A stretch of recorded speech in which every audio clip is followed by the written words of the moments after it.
any way.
Attention! Attention! Attention! If I could get everyone's attention, please. Thank you. My name is Meaghan Mitchell. I am... Oh, okay. Yeah, you can clap if you want to. But let me tell you who I am first, before you start clapping.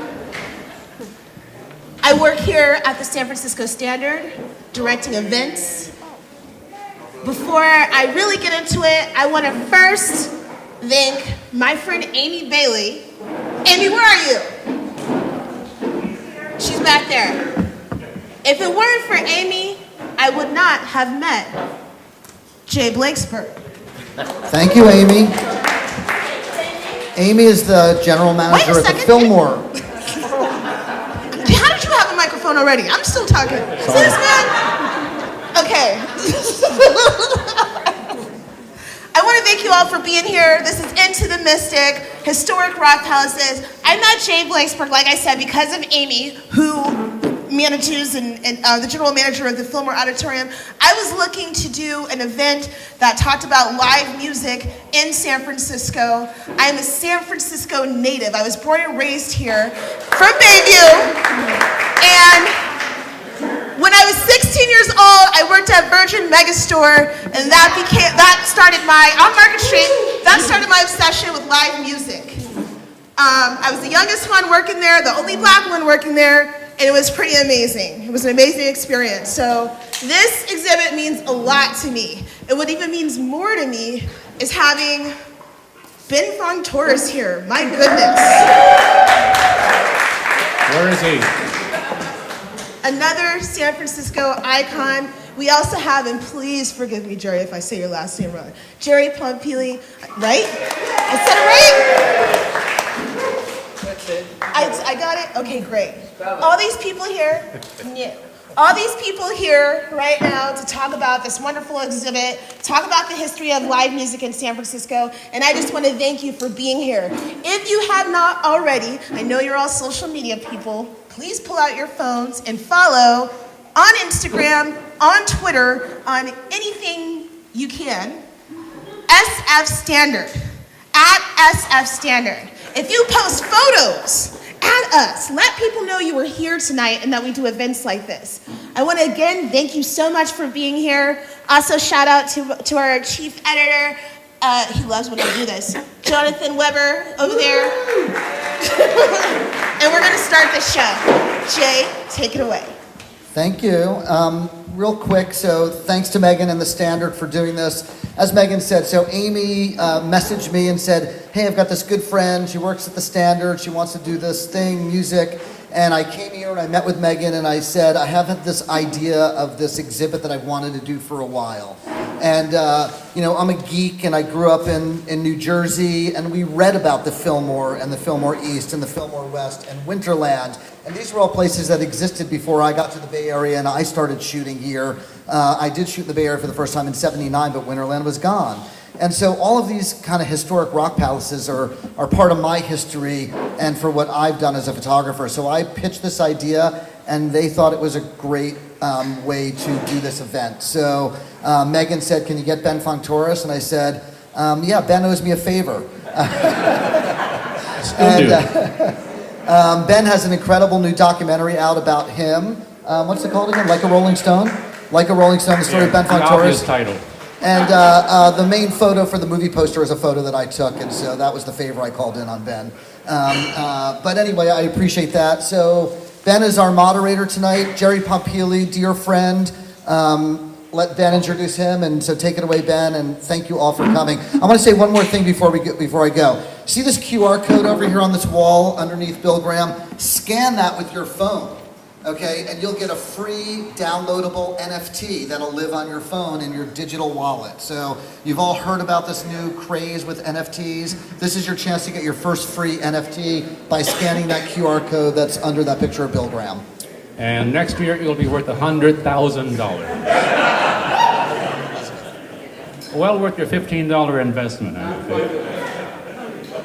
Let me introduce our guest tonight from the bios they provided. Jay Blakesberg, very modestly, is a photographer and filmmaker whose work has appeared in numerous magazines, including Rolling Stone, Guitar Player, Relics, Time, and Vanity Fair. He's photographed many legendary musical artists, as you have already seen, including The Grateful Dead, B.B. King, Fish, Radiohead, Tom Petty, Pearl Jam, Nirvana, The Stones, Tom Waits, Neil Young, and Carlos Santana. His photography has been included in over 250 CD packages and thousands of times in books and magazines. He's published 15 books of his own music photography. Jay Blakesberg. Thank you, Ben. Jerry Pompili. In the spring of 1968, Jerry began ushering at the Fillmore East in New York City, earning $5 a show. In September that year, he became the house manager and remained in that position through the end of 1969. In 1970, he began his long-time role with Bill Graham, beginning at the Fillmore West, where he started announcing shows and overseeing shows at the Berkeley Community Theater. In January 1971, Jerry left for Europe to work with the Rolling Stones. He helped produce their 1971 UK tour and went with them to the south of France while they were recording Exile on Main Street. Somehow escaped. Amazing. Jerry returned to the U.S. in September of that year and back to his job at Bill Graham Presents. After the Fillmore West closed on the 4th of July, 1971, he moved over to Winterland to manage that room for the rest of the decade. Winterland's final show was December 31st, 1978. And after the closing of Winterland, Jerry moved into the artist management division. And after leaving that role, he just can't keep a job. He spearheaded the organization of the BGP archives and stayed at the company for 7 years after the tragic death of Bill Graham. He finally retired in 1998. Jerry Pompili will always be remembered as the voice of both the Fillmore East and West. Jerry Pompili.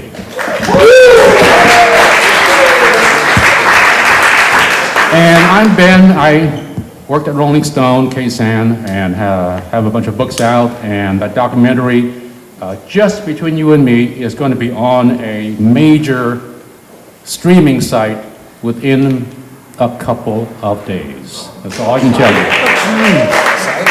you. Subscribe now. Okay. And also, just a little behind the scenes showbiz. Originally, it was going to be Jay Blakesberg moderating with Jerry and me, telling stories and answering questions. But I am too old for that. So I remember nothing. So I have I'm much better asking questions if I can remember those. So that's why I am going to be moderating, and the first question goes to Jay. How did this exhibit come about? Well, like we said, Amy and Meaghan, growing up, like I said, all these venues were just so important to our history, reading about them in different magazines and books and whatnot. And so I had this idea to do this, I thought it would be a good book, actually. To do a book on the historic rock venues, because if you look around the exhibit, and if you haven't done it yet, look at it at the end of the presentation. Each venue that we have here just has 2 photos. So we have 2 photos from Kezar Stadium, and 2 from the Oakland Auditorium Arena, and 2 from all these different places. And I started kind of digging into the history of these, and I got a lot of information from another old BGP guy named Bob Barsotti, worked with Jerry for many years.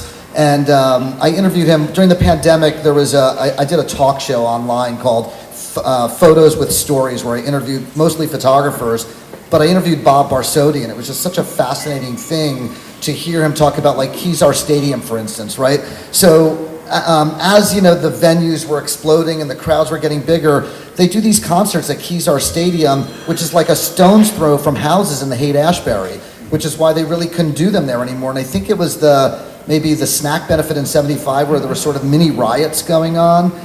And it just was getting out of control. And so I was just learning all of this stuff about the infrastructure and how it went. And Jerry can talk more about that.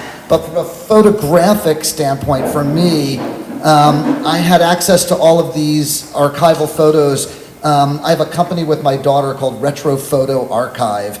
And we help facilitate and manage a lot of these archival photos that you see on the walls that I didn't take, like Dylan in 1974. One of my favorite shots in this exhibit is The Who in 1976, back on that wall. And that is taken by a guy named Greg Garr, who's sitting right back there. Greg, raise your hand. And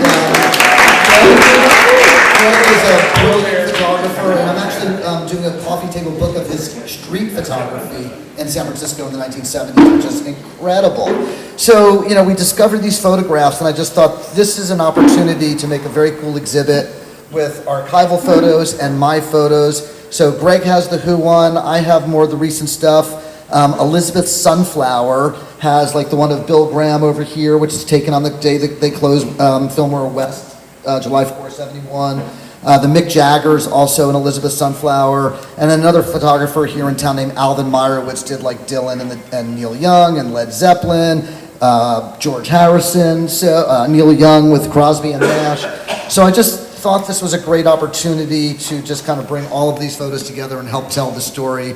And then I had so much fun writing the text also, just kind of learning about all this stuff. So that's how it all came about. Wow. All right. Jury's been relaxed here, so let's put him to work.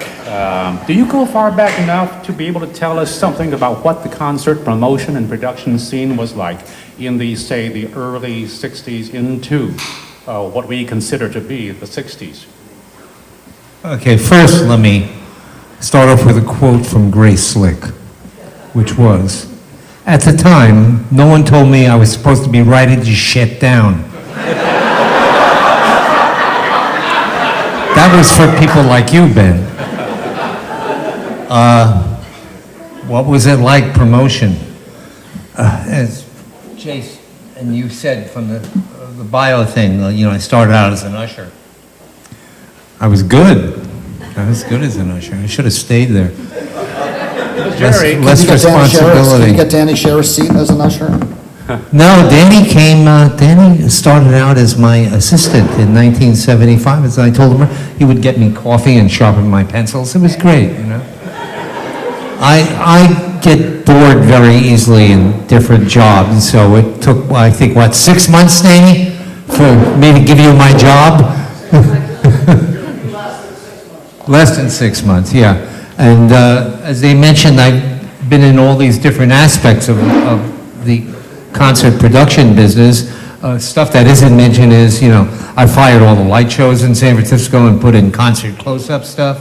I was responsible for Rock Medicine coming together. I was the IT guy at one point at BGP, go figure, right? Did all the archives and stuff like that. There's a bunch of stuff. But we're here to talk about venues, right? Venues. So like all the great rock and roll venues, without any exception, were all shitholes when they started out. That's the answer. Yeah, no kid says, hey, let's go to the Fairmont and see the show. No, let's go to the Fillmore, and get our car ripped off, but we're going to have a hell of a time, The greatest rock venue that most people consider that ever existed, which was the Fillmore East, was a shithole. At one point, the fire department came in and we had 17 pages of violations we had to, correct, which we corrected, but it was still a shithole, but it was a great one. Fantastic sound. One of my favorite venues out here was the Berkeley Community Theater, which if I'm correct, was a Frank Lloyd Wright building. Yep. I know it's Art Deco. Yeah, no, I'm pretty sure it was a Frank Lloyd Wright building while being the Berkeley High School auditorium. And the sound in there was really good, except if you stood against the side walls. It just died right there at the side. As long as you were in a seat, you were fine, Well, in terms of asking about the earlier venues, it seemed like rock and roll would have to be presented at Masonic halls, civic auditoriums. Elvis Presley in 1956, for example, played what became the Kaiser Auditorium, the Oakland Auditorium. Right. And so that's where they were presented.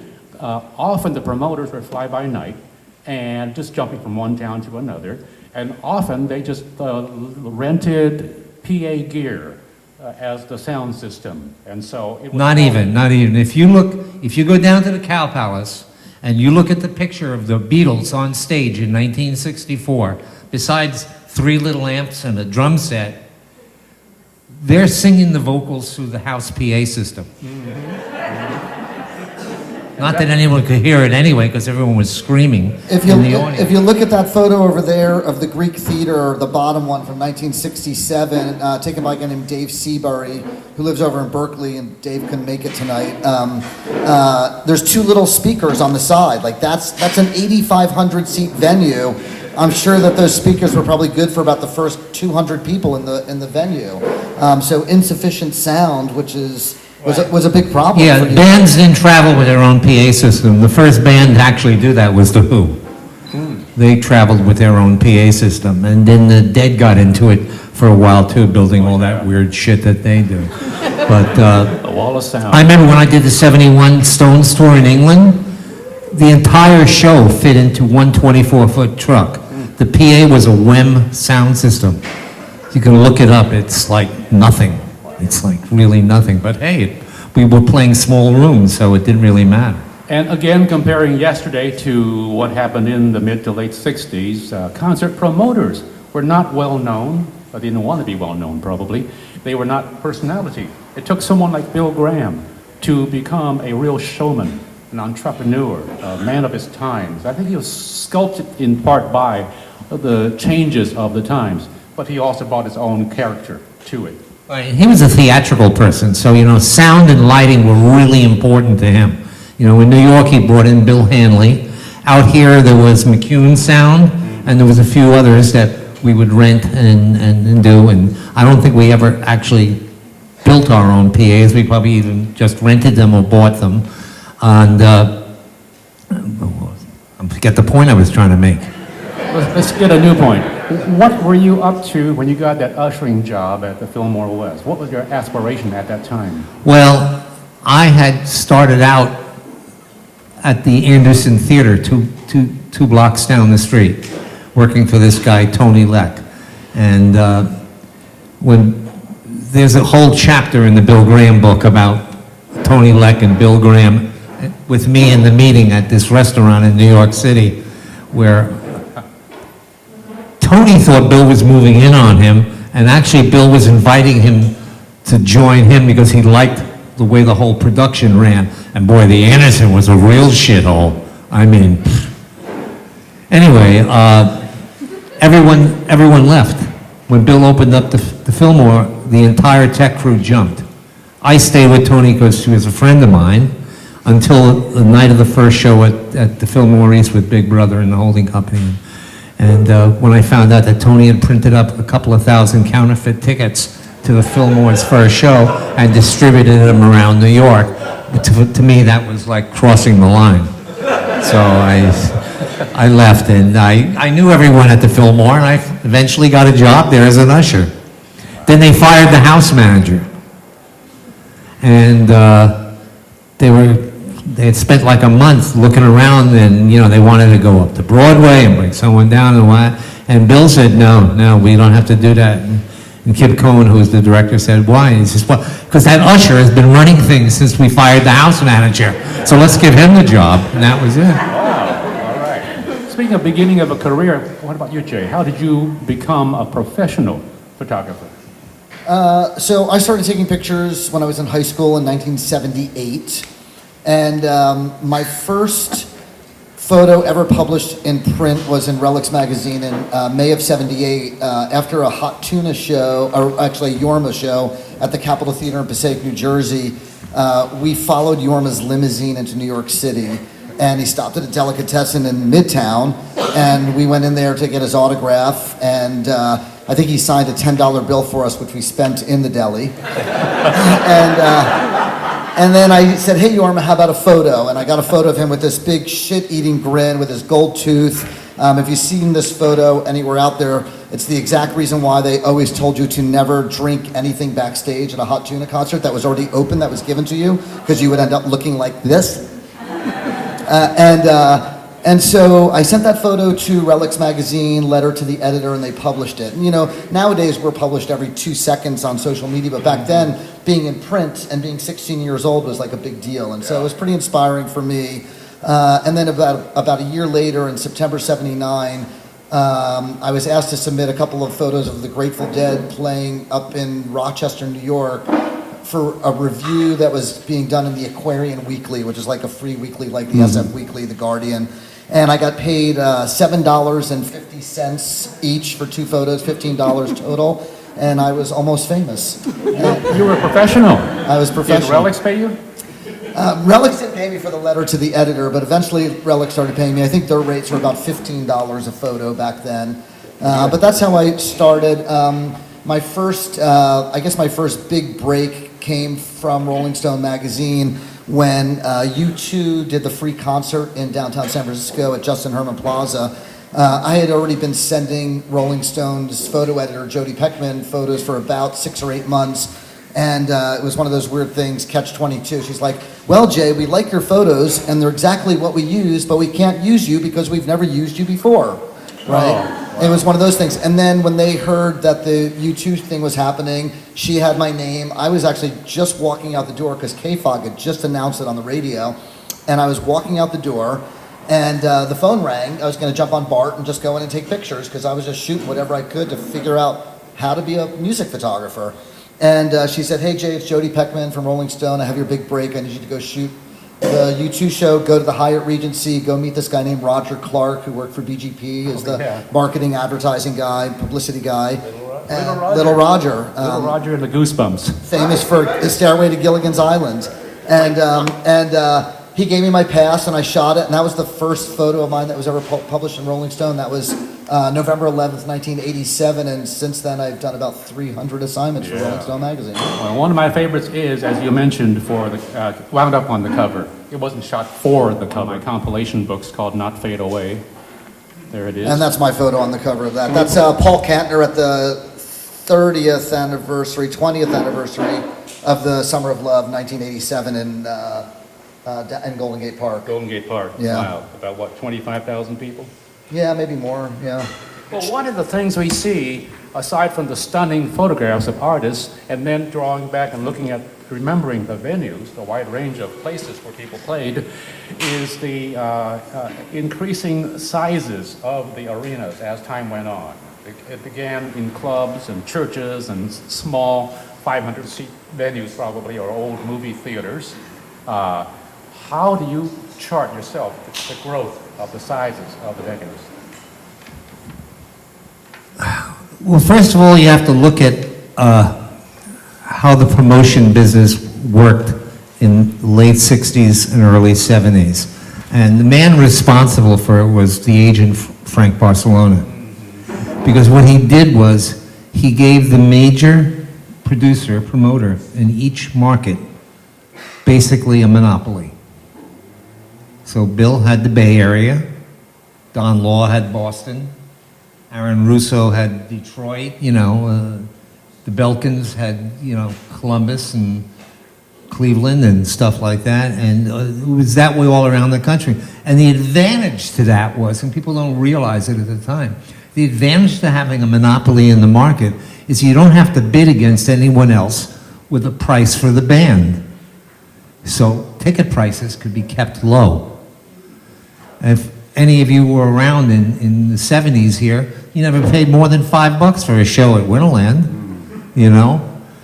But what about competition from the likes of Chet Helms and the Family Dog? Oh, Chet Helms wasn't any competition. Chet Helms wasn't a businessman. He was a sweetheart and stuff like that. I've got a little Chet Helms story. One of the jobs I did at BGP was I handled all the copyrights and trademarks. And I was trademarking, BGP and Bill Graham Presents and stuff like this one day. And out of curiosity, I looked up the trademark for Summer of Love. And there was none. And I said, wow, that's strange, So I trademarked it, right? And I wasn't going to do anything with it, but I thought, this is a San Francisco thing and belongs here in San Francisco, and it's got to be protected. So when the 30th anniversary of the Summer of Love came up, I'm at this meeting with Chet and a bunch of people, and I said, Chet, I trademarked that, and no problem, you can use it. Just pay me $1, I'll give you the $1, He went fucking crazy on me. He didn't get it. I don't know if I just let it lapse or I think I tried to give it to the city at one point, the trademark and stuff. It's like, it belongs here. You were much more charitable than the infamous Matthew Cates. Oh, please. Who copyrighted I didn't know that. the San Francisco Sound. And so anybody who tried to use that terminology got a visit from him, or his attorneys, or Tony Lynch. Things like that belong to the area, They don't belong to people or a person, There's a right way and a wrong way to do shit. And you know? Chet was the MC at that 30th anniversary of Summer of Love show. And Yeah, it was sure. 97. That's the one Sure. that's on the book cover. That's 97 Yeah. at the Beach Chalet. He was the MC.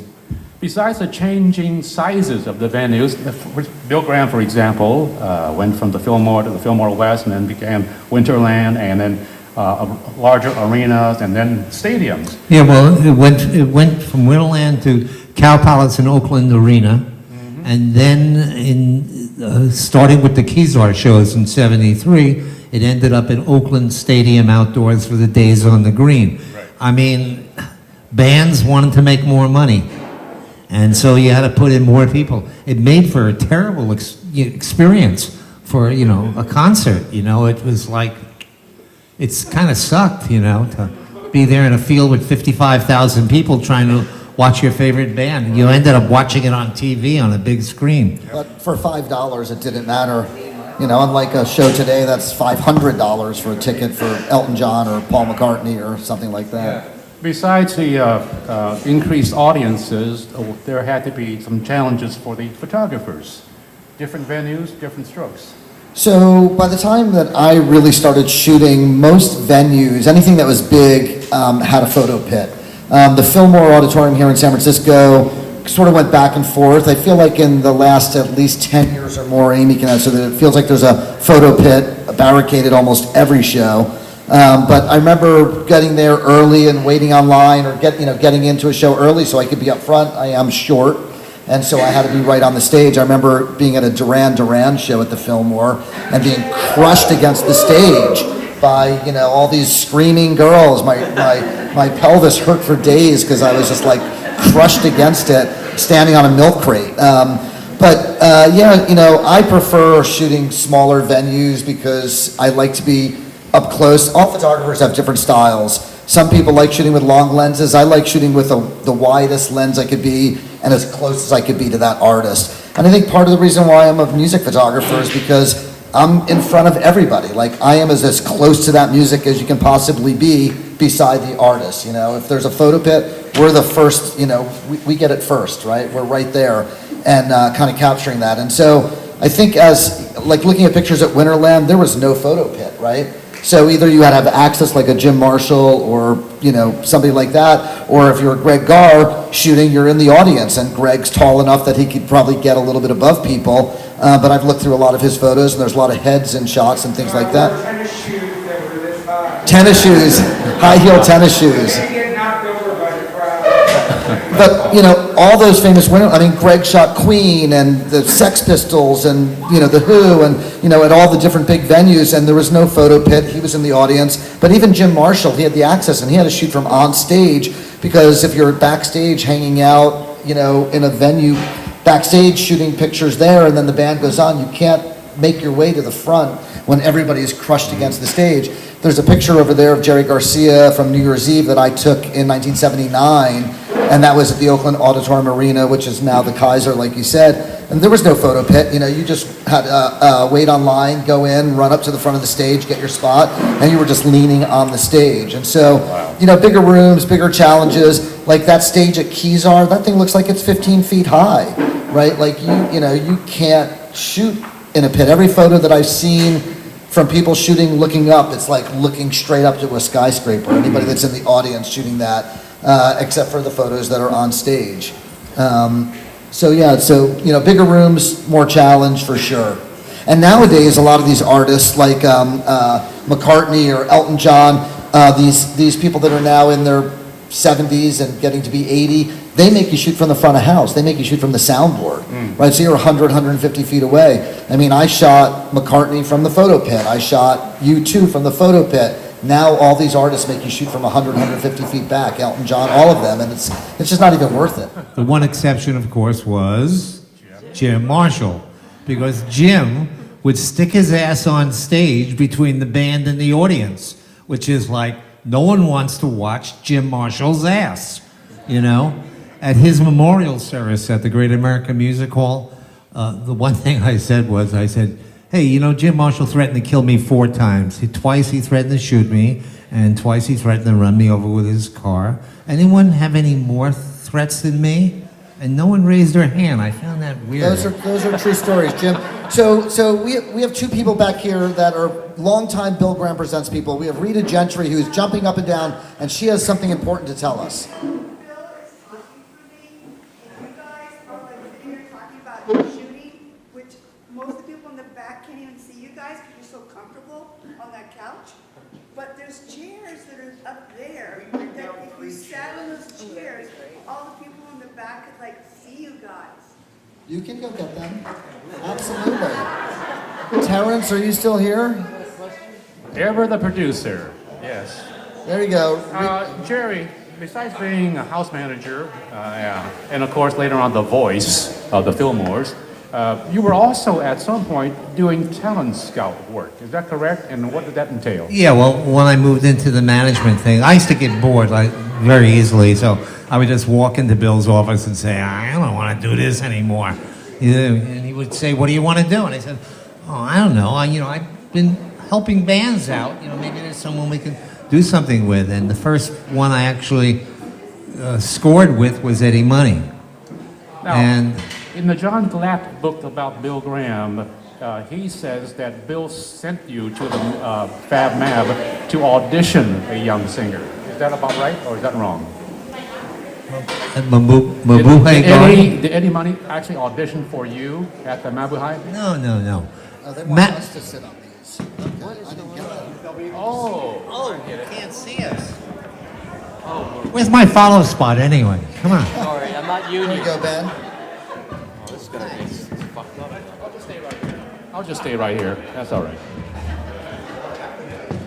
So, Eddie Money, Matthew Kaufman, who was involved with a lot of the East Bay bands at the Right time behind you, Jerry. in the 70s, called me up one day and he says, hey, you gotta come and see this guy, Eddie Money. He's playing at the Long Branch, one of my favorite shitholes. You walk in, your feet stuck to the floor. Anyway, I said, why me? He said, well, he's been out here a while trying to make it, but he doesn't trust anybody. And you're from New York, and he's from New York, so maybe you guys can hit it off. And he was right. Eddie kind of trusted me, and so I started working with him. And He had 2 tickets to Paradise, and you went with him. Yeah, right. Well, I got some people at CBS interested, and at the time, Bill had gotten a 3-record production deal with CBS Records, and he didn't have anyone to give him. So I said, well, let's give him Eddie Money. And they figured, well, no one else kind of saw what I saw on him, So we gave him Eddie Money, and then I went to LA with Eddie, and we sold 3 million albums, So, Pretty good talent scouting. yeah, well, everyone thought I was a genius until my next band. Dan Reed Network. No, I don't know. The Beat, which I thought were really good, but they just... So we have a lot of great photographs, as you now know yourselves, around the room. And I wanted to just point out a couple of these, and then you guys can just talk about the venue or the artist or the situation. James Brown at the Warfield Theater, a corporate gig. And I was wondering, for photographers, how is that different, if it is, than a paid audience gig? Well, back here in San Francisco in .com 1.0, when all those startups are throwing around lots of money, some startup offered me a lot of money to come to their private party with James Brown at the Warfield and take pictures, and of course I was right there. So that's the James Brown story. But for me, it was just a regular show. And a music fan's a music fan. They're still into it. They're still grooving. It's still the James Brown funk. And so, pretty straightforward concert at the Warfield with, Godfather of Soul. Would the artists be more kind of cooperative with photographers, or are they still pretty much themselves, as if they were at a paid gig? Well, typically at a gig like that, the artist is getting paid 5 or 10 times more than they are for a normal gig if it was just their own gig. And so if the CEO of that company wants a picture of that artist backstage, they'll typically do it. I mean, maybe if it's the Rolling Stones or, something like that, maybe you're not getting a picture with Mick and Keith. But most bands that are doing these corporate gigs are acquiescing to requests like that to do, quick backstage photos. Typically, not an issue. We also have seen the Berkeley Community Theater built in 1950. Do we know why they had that theater on a high school campus? It's the auditorium. Wow, It's the high school auditorium. What an auditorium. It's an amazing auditorium. It's got one of the biggest stages around. I think only the Opera House has a bigger proscenium stage than Berkeley Community Theater. And they had a great little theater department. As you mentioned, Barbara Sodi, half the guys that came to work for BGP in the early 70s were all high school kids from Berkeley High School. Yeah, so there was a theater program that you were allowed to shadow the union stagehands as a high school student. So Bob Barsotti, David Mayeri, I'm sure there's a bunch of others. You know, and the shows that were at the Berkeley Community Theater in the early 70s were like Derek and the Dominoes and, you know, Clapton and The Who. the Hendrix, the Springsteen. Allman. Jimi Hendrix's last American show. I mean, this is at Berkeley High, right? So it's pretty crazy. But I had heard, and I don't know if this is true, that the reason that Bill loved that venue is because it reminded him of the Fillmore East, because the Fillmore West was That was why I loved that venue, because it reminded me Because of of the the Fillmore seats, East. right? Yeah, because of the seats. When I first came out here and I walked into the Fillmore West, which was 3,000 people just roaming around, it was like, what the fuck? You know? They're just roaming around, you know? What are we supposed to do with them? right. Because the Fillmore West and the BCT were both about 3,000 people. 3,500 at Right. BCT. But the BCT kind of wasn't really lucrative because you couldn't sell alcohol because it was the high school, right? Yeah, but that didn't make a difference. It only cost $150 to rent it. And the ushers were all volunteers. And like, I only had like one or two kind of security guys there, which cost me when Hendrix played. My favorite shows at the BCT were when Wavy Gravy would do his birthday parties there, and the Save of Benefits and his birthday parties. Those were always amazing. I watched a younger Bruce Springsteen and the E Street Band playing there. That was fantastic, except they made you show your hall pass. By the way, while I'm at it... They opened up for Blood, Sweat, and Tears. That was a fight getting them on that bill. Wow. And they were on the same record company. But one of the jobs I had, one of the many jobs I had, was I was the guy who had to listen to all the new record releases that came out. And most of them were like total shit. I mean, you know, like you sit there and you drop a needle on something and listen to it for 30 seconds, and oh, Christ. And I can only remember two albums that I actually walked into Bill Graham's office with. One was the first Elton John album, and the other one was Greetings from Asbury Park. Wow. Wow. And I grew up in New Jersey too, and Greetings from Asbury Park was like the story of my life, you know? You listen to a song like Lost in the Flood, you know, it's like, you know, it's what you went through. Behind us, to our right, is Kurt Cobain and Nirvana at the Cow Palace. Strange place to play. And in your notes here, Jay, you talk about the Who's 1973 Quadrophenia tour.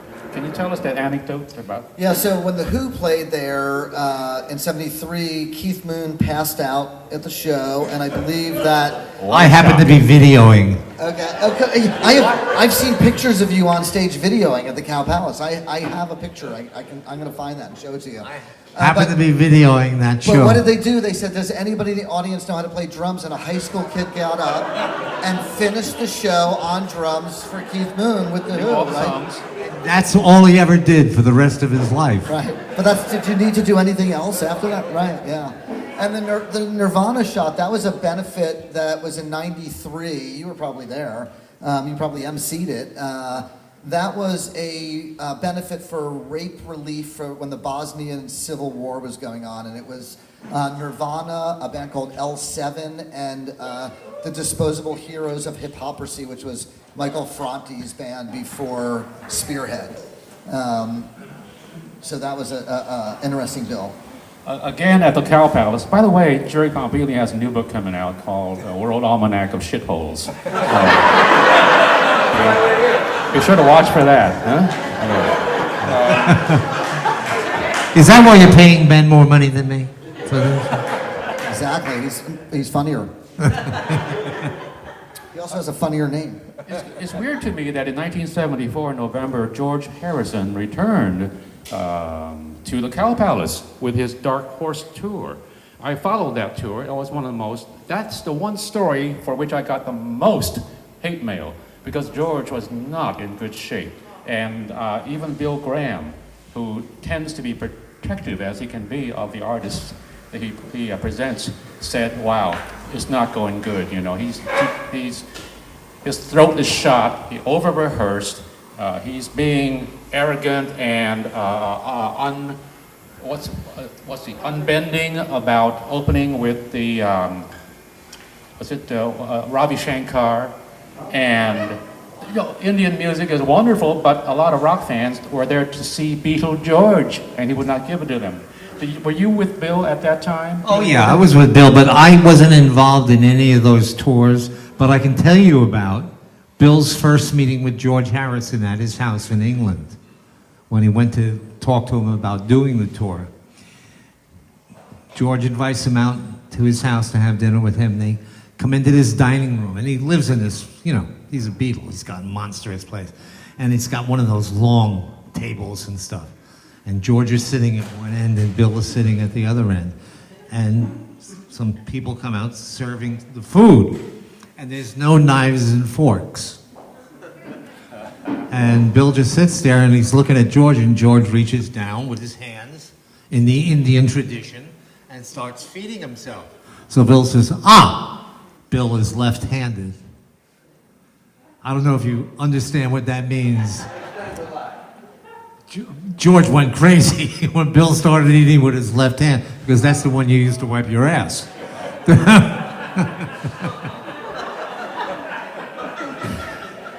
One of the things that I learned... Shitholes he is known. One of the things that I learned when I was doing all the research to write these captions about that particular George Harrison tour and that Bob Dylan tour, which was also in 1974, and there was also a CSNY tour in 74, is that Bill Graham was the promoter of that entire tour across the entire country, which from what I understand at that time was very, very unusual and unheard of, and I think frightened a lot of the promoters in other cities that they thought Bill was coming in to step on their turf. But I think that that's not really what Bill was doing. No, Bill didn't step on anyone's turf. Every city that Bill went into, he invited the local promoter to be a part of the show. The people that got upset about it were the agents. And they arranged this big kind of meeting up in Appalachia, where else in the East Coast, right? And they had this big meeting, and you know, Bill was invited to this meeting. And at one point, these limos pull up, and these guys get out carrying these little violin cases, and everyone starts to shit in their pants. And what it was these actors that worked for a friend of Bill by the name of Francis Ford Coppola, who had just made the Godfather movies, and you know, and they just scared the shit out of everybody, you know. So speaking of Francis Ford, what was the deal? Like, why was he and Marlon Brando, why were they all at the snack benefit in 75 at Kezar, which is that Dylan, Neil Young shot right there? Right. Oh, yeah. Willie Mays was there, you know, a lot of well-known famous people were there. It was Bill's trip, you know, he was the one that did it. I spent a lot of the show battling the mini riots. There's no such thing as a mini riot. Do you guys know what SNAC stood for? Students Need Activities, Culture, and Kicks, right? Good. That was the benefit that Bill put on it. Was for money for the San Francisco Unified School District. We're not doing music programs and theater programs, right? And athletics. Right, and then and that's why Willie Mays was there. Yeah, and, right. right. And right after we did this show and raised a bunch of money for it, they found $2 million somewhere in the budget. So. Right. But it was a good show. Speaking of an outdoor show, though, one of the things that Bill Graham and FM Productions contributed to rock culture and technology was immensely improved sound systems. Can you talk a little bit about that? Well, it's just knowing the people that build the sound systems. That was the key thing. And back at the Fillmore West, it was Bill Hanley, and he was the same guy that did Woodstock, you know, which was no easy job. And then I think Hanley did Watkins Glen too. And then I guess the guy here, Rita, maybe you remember Steve Gogney? Is He that was a his name? sound man. He didn't build sound systems.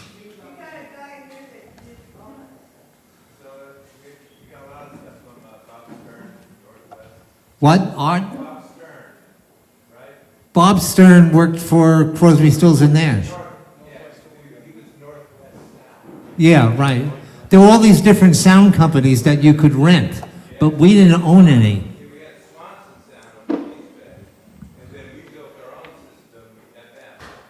You did build them. See, I didn't realize that.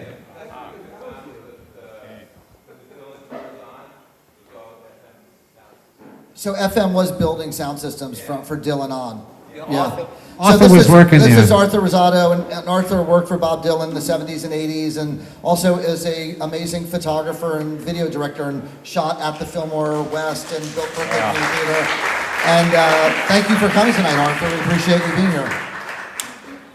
All right, since we're hearing from some of the audience, how about we turn the next 10 or so minutes over to any questions that anybody might have? Yes, sir. Hendrix in Berkeley. You kind of tailed off when you said Hendrix in Berkeley? Okay, so for the Hendrix show in Berkeley, I tripled the security to 3. Because we've been doing like James Taylor and Laura Nero, you know, and like, so I figured, I need a little extra security. So people were backing up pickup trucks to the doors of the building, throwing chains around them and ripping them off. And was anyone here at that show? Was anyone here at that show? Rita Gentry. Berkeley.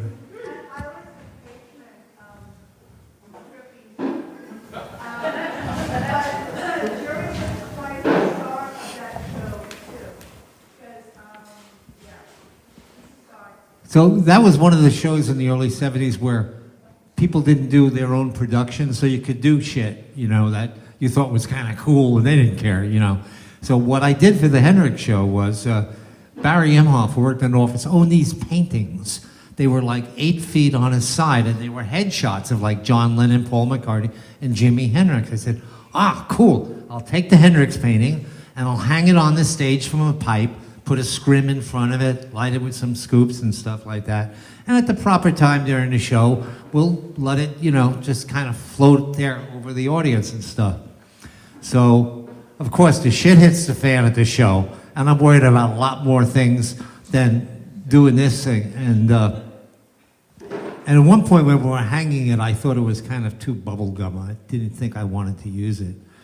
But there we were at the end of the show, and the whole place was on fire. Hendrix was burning his guitar, smoke everywhere, people were waving wine bottles around and stuff like that.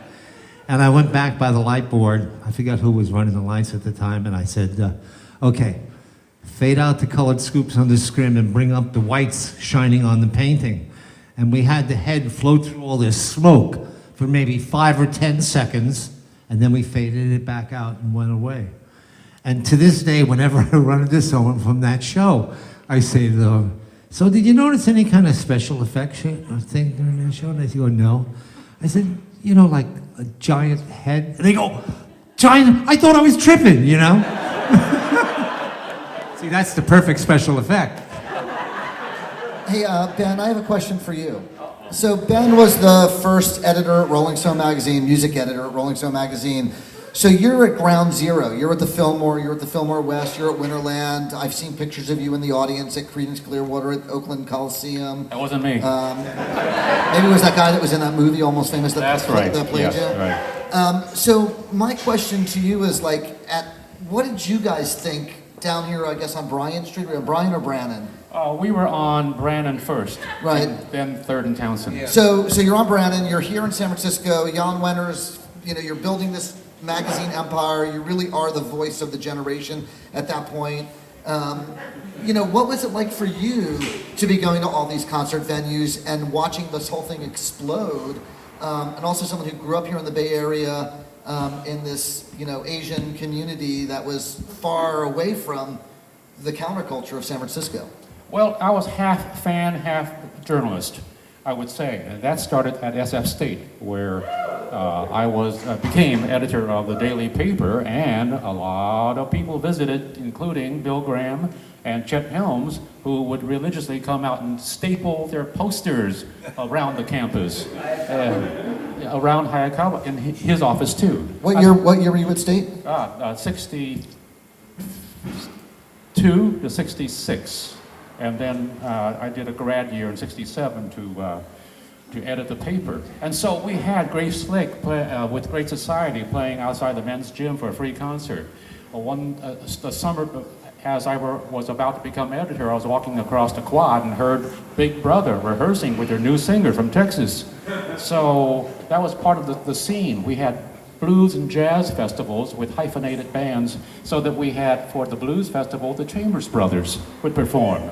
So we had it all there at SF State. So when Rolling Stone started, I felt that I was qualified to at least start writing about the music. So I was a fan and then a reporter, and went from the smallest clubs like the Matrix to the largest venues that Bill operated at that time.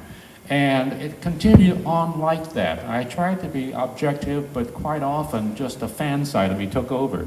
And so I could get emotional at a show, unlike you probably, a photographer, so focused, pun not intended, on the subject that you probably didn't let the fan side of you take over. I've cried at shows. There was a festival called Lock-In Festival, and a couple of years ago, the Tedeschi Trucks Band recreated Derek and the Dominoes' Layla record with Trey Anastasio on guitar. And, we've all heard that song Layla on the radio a million times. Like, we've heard it so many times that you might actually turn it off when it came on the radio.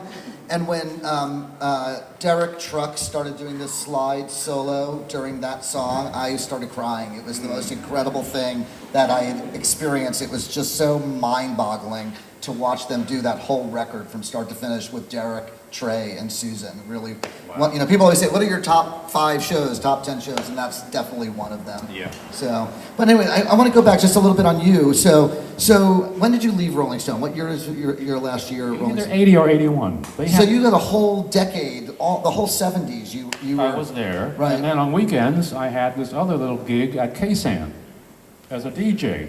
And that was lots of fun also. So I had the best of both worlds in terms of the media. And when you watch the documentary that's going to come out on a streaming platform soon, you'll see that he saved all of his tapes, all your interviews, and you have these incredible stories that are on there interviewing incredible people. Right. I saved the ones that we didn't tape over for other interviews. So often we would just say, oh, I'm out of tapes, let's just use this one. What's it say on there, Jagger? Okay. What was your favorite interview at Rolling Stone? What was your favorite story you did? If I had to name one favorite, it'd be Ray Charles. If two, it would be Ray Charles and Marvin Gaye. And then it goes outside of rock and roll as well with Diane Keaton, but also Lynn Ron. It just goes on and on and on. Watch the movie. It's all there. Hey, any more questions from the audience? Yes. What were your favorite venue and why? It's not that hard. The Fillmore, because it was more than a venue. It was, as I think Bill probably said it in numerous ways, it was just a community gathering. It was church. It was a family reunion, because we were there so often that you got to know the people there as well as the artists who were performing on stage. Any other audience questions for these gentlemen? Yes, that hand there. What about outdoor spaces that you like? Guys? Outdoor spaces, my favorite was the Greek Theater. The acoustics were great. It wasn't too big. It's really important to me for a band to communicate to an audience and that vibe to come back. When you hear the great live recordings, the ones that really send it are the ones where you can hear the audience responding. The Greek Theater is a great venue also, but as a photographer, it's terrible to shoot at because the stage is like 7 feet high. Don't give a shit, Jay. Right, I know you know. So until I finally got all access and could start shooting on stage, it sucked at the Greek, but now that I can shoot all access. But the best venue, the best outdoor venue in the country, amphitheater-wise to shoot at, no, is Shoreline. Well, Red Rocks is actually right there. And the reason why is because the stage at Shoreline is 3 feet high, and Red Rocks, also you're right, because the stage is actually 1 feet high at Red Rocks, and it's beautiful. But for an amphitheater, not like a Red Rocks, but like a man-made amphitheater, Shoreline is one of the best venues to shoot at. I mean, I like Shoreline, but it's too big for the real experience, to me, anyway. But I'm in the front row. You and Jim Marshall. Someone over there. What are your experiences with Frost Amphitheater, which is one of my favorites? That's a Danny Shear question because he was the promoter at the Frost for like 3 years in the 70s, early 70s. Were you a student there? Before you worked for Bill? Yeah, that's why we hired him, because he would have been competition. I mean, for me, the Frost was great. I love the Frost. I didn't go last week for Bob Weir because I was out of town, but looking forward to Phil Lesh at the Frost. And of course, I saw all those Dead shows in the 80s. I saw them there in 82 and 86 and 87 and 88 and 89. I did photograph them, yeah, for sure. So. I was only there once. And I love outdoor shows also because it's daylight and you don't have to worry about concert lighting. So it's, it's like shooting fish in a fishbowl. Nick? Yeah, could Bill Graham have done what he did here in San Francisco just about anywhere? I mean, what I'm asking is was there something special about San Francisco, or was there something special about Bill Graham? Both. Well, there's something special about Bill Graham. I mean, you got a guy who walked out of the Holocaust, so there was something special there, his desire to do something. And he was one of those guys who was always giving back to the community. I mean, he probably did more benefits than all the other promoters in the country put together over the course of the years. But a lot of it has to do with the Bay Area, too. I mean, this is a very special place with, I don't know how to put this other than, it was easy to train the audience here, in a sense, to be a good audience, I mean, you look out at some of the shit that's happening today in some of these places, and it's fucking chaos, because you haven't educated your audience on how to go to a concert and enjoy it. Bill used to say, if we piss them off in a parking lot, they're not going to have a good time. And San Francisco, too, both Chet Helms and Bill and other promoters made it so that the audience was sometimes part of the show, and the performers were often right out of the audience. As they played in parks, they played on the streets, they played benefits, they played parties. So everybody really was together. It changed, of course, with time and the commerce and the business. But at the beginning, it was like that. I think I saw a hand. Yeah, there you are, sir. Or ma'am. Do you think that the golden age of concert photography has passed, or do you think we're in it now? Our camera technology, proliferation of images on social media, etc. It's changed, it's evolved, it's way different. In the beginning, with people like Jim Marshall and people that had all access in the 60s and early 70s, it was different how they shot, how they approached it, how they, the camera technology, the film technology. The biggest change in all of it, of course, is social media, and that everybody has a camera now. And I think that's a huge issue. If you're at a concert and there's professional photographers there, do you really need to be holding your phone up, taking bad photos that are out of focus and overexposed with your phone all night long? Sorry. There are different golden ages for everybody. I wasn't around in the late 60s, so my golden age for me came at other different times. I want to just say one more thing for Nick's answer also about Bill Graham.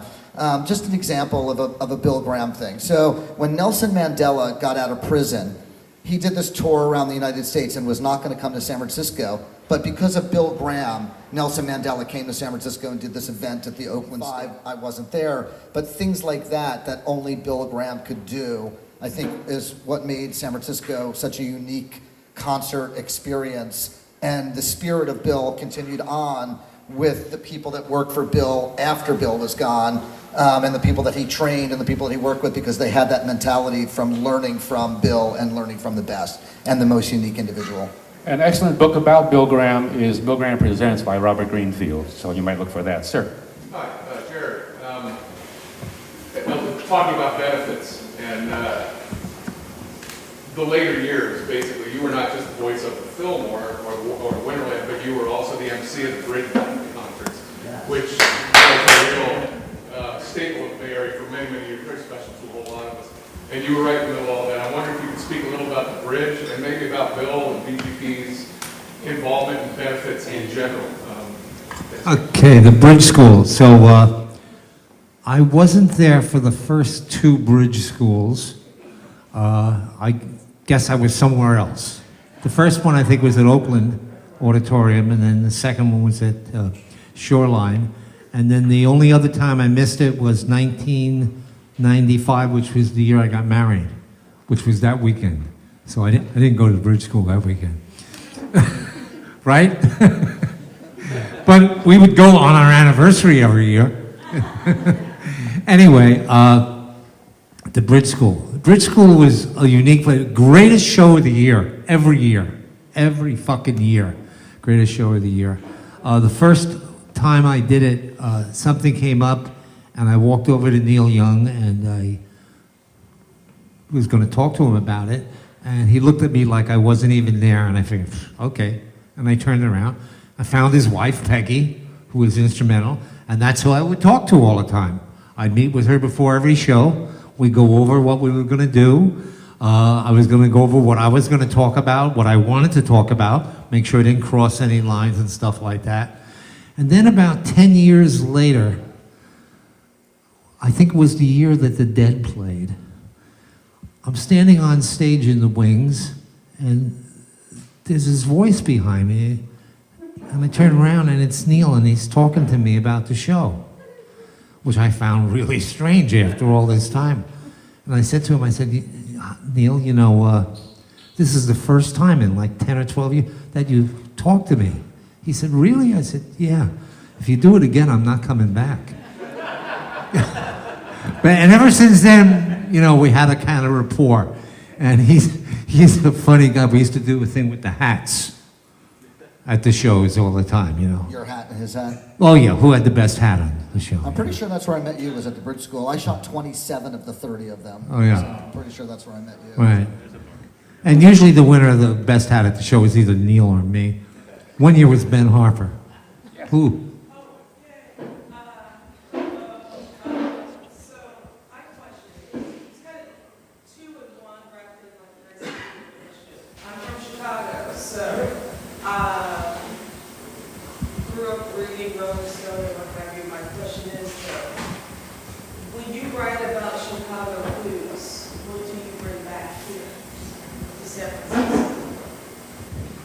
I don't write about it. I've never written about Chicago blues, so I'm not sure what you're asking. I went to a little club in Chicago with the Stones one time, and it was fantastic. What is a favorite venue of yours in Chicago that you would love to like, or still like enamored with, or? I don't have any. That's a question for Jerry and Arnie at Jam Productions. They're the guys that promote the shows in Chicago to this day. Yes. Best and worst memory of all three towns. Best and worst memory of the Cow Palace. Ben, you start. There was a dog show I liked. All right, one of my favorite ones was the Red Hot Chili Peppers at the Cow Palace was a great one. I think I did was there a 9 Inch Nails one there? I remember one year Live 105, the radio station, did like one of their Christmas concerts there, and it was Beck and Allen Ginsberg showed up, and Cake played, and boy, maybe Fiona Apple played. That was a cool one. Jerry? It was a shithole.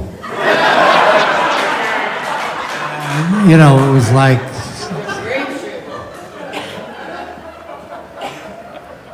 And by the way, that's Andrew who asked that question, and he works at the Cow Palace.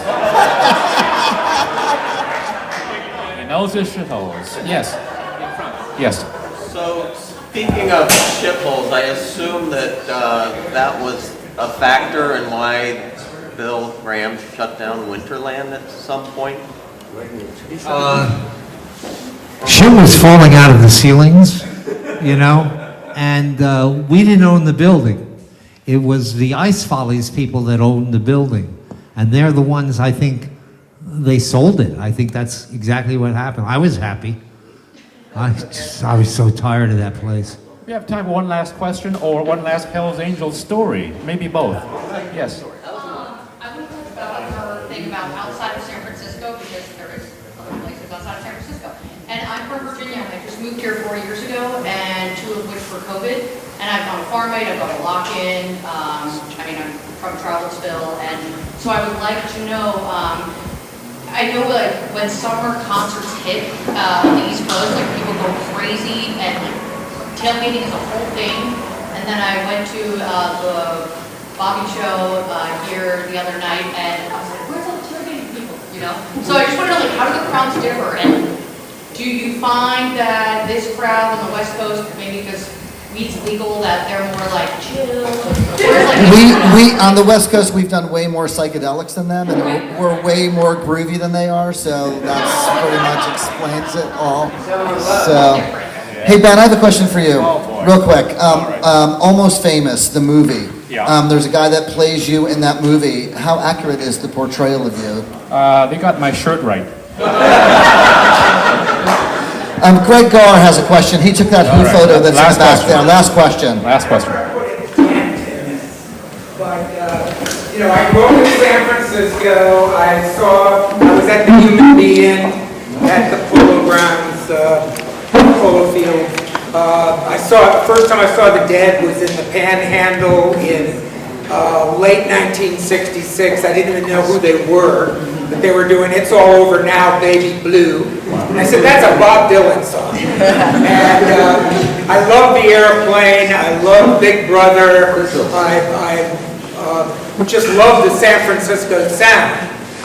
But as I became a photographer in the early 70s and mid 70s, I tried to hustle my photographs outside of Winterland and Fillmore West, and Bill Graham's what we call Goon Squad would come and confiscate my photographs and say, you can't sell these without giving money to us. And so in 1978, the Sex Pistols came to Winterland, and it totally changed my life. And I got into the whole punk scene, and I just feel so blessed to have been able to experience the Sound of Music, Mabuhay Gardens, the School of the Deaf. I mean, the San Francisco punk scene was out of this world, and it's everything that rock and roll should be. But they were making criticisms of the social standings in our culture. I am Governor Jerry Brown, my order smiles and never. I mean, I just love the punk scene, and I just feel, even though I love the hippie scene, the San Francisco sound of the 60s and the 70s, the punk scene is something that's been left out of this discussion. Thank you. We're forming! We're forming! The Sex Pistols at Winterland, I videotaped that show. The opening song, God Save the Queen, was one of the great moments in rock and roll. I mean, you can go on YouTube and watch it. It's unbelievable. After that, the whole thing went down the toilet. I mean, literally. It just turned into garbage. But that first song was magic. Photographing punk rock is for young people. It's not an easy thing to shoot. And Greg, who was just speaking, has incredible photographs of the Dead Kennedys at the Mab Gardens. And he has incredible photos of the Dead Kennedys playing at the Fillmore, like in 80, 81. Pictures of Jello Biafra literally with no clothes on stage. 100% naked. Incredible punk rock photos. And as I mentioned earlier, I'm doing a book with Greg of his street photography in San Francisco. If you want to see those photos, they're at Open SF History. Online, yeah, go check them out, yeah.